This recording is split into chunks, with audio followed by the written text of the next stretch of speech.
More now on Australia's cost of living crisis, with inflation soaring to a 21-year high. It means a pre-election rate rise is now almost certain. For more, let's bring in Chief Economist from the Australia Institute, Richard Dennis, and Gary Mortimer from the QUT Business School. Nice to see you both this morning. Richard, if we can just start with you, can you just explain to us why the Reserve Bank is under pressure now to increase rates before the election?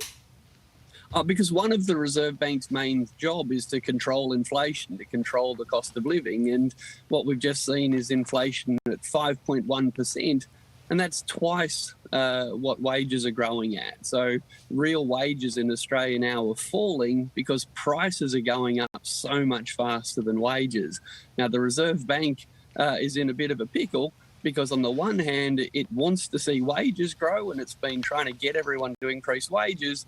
But now it's going to come under pressure to increase interest rates to take the heat out of the economy. But the way it takes the heat out of the economy is to increase interest rates, and that means less money in people's pockets to go shopping with. So, yeah, not fun times for people with mortgages. So what do you think then? Do you think that they will go before the election, and if so, by how much?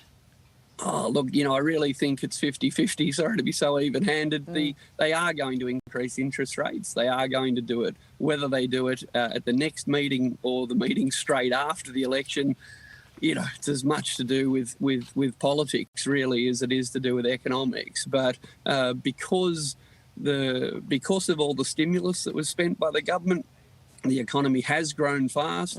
But then rather than slow things down, the government just pre-election said, "Hey, everybody, have a cash splash."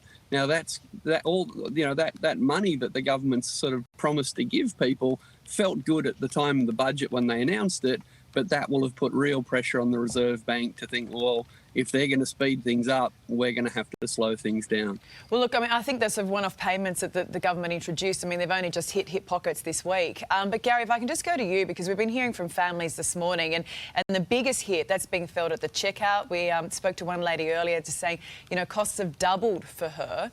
What items have seen the sharpest price increase?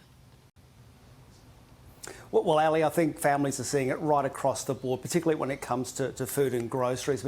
Mia was standing in that fruit and veg department, and we're certainly seeing the prices of fruit and vegetables increase higher than that 5.1% that's being reported as a general inflation rate. The other area we're seeing is certainly beef prices and lamb prices. They're skyrocketing. And then across the board, we're also seeing those products that we often import into the country. So while we think we actually grow and produce a lot of food here in Australia, things like rices, even tunas, are coming out of places like India and Thailand.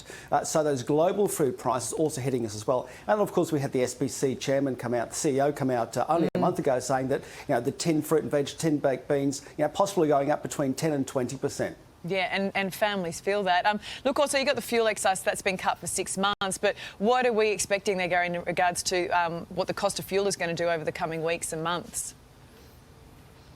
Well, listen, I guess the challenge, Ali, with fuel is the excise has come off. That's 22 cents off the wholesale price. And we saw a slight decrease in retail prices when that happened earlier this month. But that's only for, another 5 months. That 22 cents is going back on in 5 months' time. And I'm already seeing prices, fuel prices around Brisbane, $1.85, $1.90 for unleaded, $2.10 for diesel. So we're now looking at sort of $2.20 for diesel, at least $2.10 for unleaded in 5 months' time. It's not going to go down. It's going to go up. Yeah.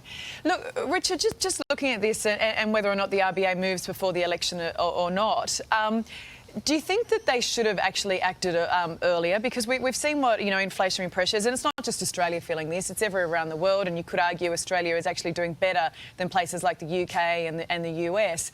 But should we have seen action from the RBA before this point, Richard? Look, possibly, but look, the problem is we have what's called fiscal policy, so the government's sort of spending and taxes policies, and those policies over the last couple of years have been very stimulatory, very expansionary by design.